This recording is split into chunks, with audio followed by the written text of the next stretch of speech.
Криштиану Роналду ба таври рамзӣ ишора кард ки мумкин аст аз Ал-Наср равад. Челси бошад худаш ҳам намефаҳмад ки чӣ гуна ҳамлагар ҷустуҷӯ дорад ва Карло Анчелоти сармураббии Нави Бразилия Гоатро ба тими миллӣ бармегардонад. Вале номи Неймар дар рӯйхат нест. Ин барномаи хабарист ва ман Муҳаммад Гайру. Дӯстон, мо дар остонаи чанд финали муҳим қарор дорем. Пешгӯиҳо дар бораи ин финалҳо аллакай дар Телеграм канал ҳастанд ва мо шуморо ҳамон ҷо интизорем. Агар мехоҳед бозии худро шавқовартар кунед, метавонед бо шарикони мо ҳамкорӣ кунед. Онҳо аллакай зиёда аз 17 сол дар бозор ҳастанд ва бо клубҳои машҳур мисли ПСЖ ва Барселона ҳамкорӣ доранд. Фақат бо як чанд клик промои моро ворид кунед ва то 8000 сомонӣ бонус ба даст оред. Тамоми маълумоти зарурӣ дар комментарияи ин видео.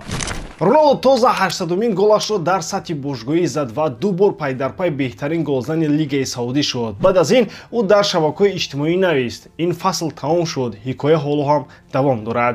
Ин навишта овозҳо дар бораи рафтанашро бозам зиёдтар кард. Як сол пеш Роналду гуфта буд эҳтимолан карьерашро дар Хувари Миёна ба поён мерасонад, вале қарордодаш баъди як моҳ ба поён мерасад. Дастаи ӯ ба Лигаи Чемпионҳои Осиё роҳ наёфт. Ҳоло эҳтимоли рафтанаш хеле зиёд шудааст, хусусан бо назардошти он ки раиси ФИФА ҳангоми як лайв бо Айшу Спид ишора кард ки Роналду метавонад дар ҷоми ҷаҳонии клубҳо иштирок кунад. мувофиқи овозҳо Монтерей номзади асосист. Бисёр ҷолиб мешуд агар Роналду ҳатто барои як моҳ ҳам бошад бо собиқ ҳамдастааш Серхио Рамос бозӣ мекард. Агар баъди чемпионати клубҳои ҷаҳон гӯем, пас баргаштан ба Спортинг Дастаи ки ӯро дарёфт кард як сценарияи ошиқона аст. ӯ ҳатто чанде пеш пирӯзиҳои Спортингро дар шабакаҳои иҷтимоӣ табрик гуфт. Аммо росташро гӯем, Спортинг эҳтимол намехоҳад як бозингари 40 соларо ҷойгузини Гёкериш мекунад ки ӯ эҳтимол меравад.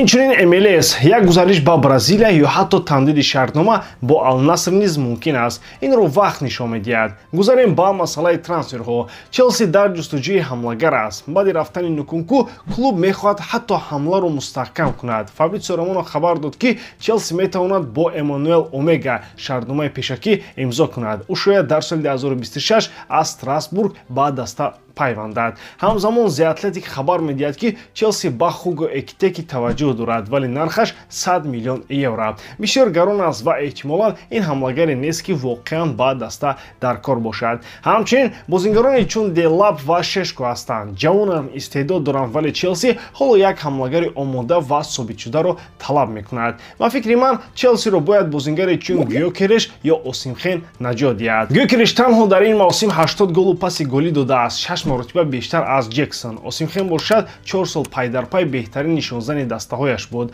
Ҳар ду дар авҷи варзишӣ ҳастанд ва бо нархи оқилона дастар аст. ҳоло вақти он аст ки Челси як ҳамлагари дараҷаи олӣ бигирад, чун Лигаи Чемпионҳоро дар пеш дорад. Акнун мегузарем ба тими миллии Бразилия.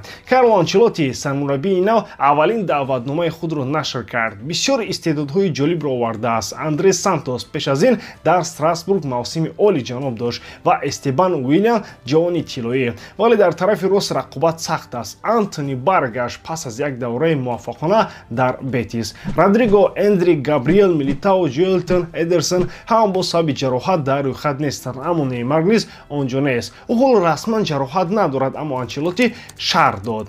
ӯ нав аз ҷароҳат баргашт. мо суҳбат кардем ва қарор гирифт ки дар ин даъват набошад. ман ба Неймар бовар дорам. мо мехоҳем ки ӯ бо омодагии пурра ба ҷоми ҷаҳон биёяд. дӯстон, ин буд тозатарин хабарҳо. дар паноҳи Аллоҳ.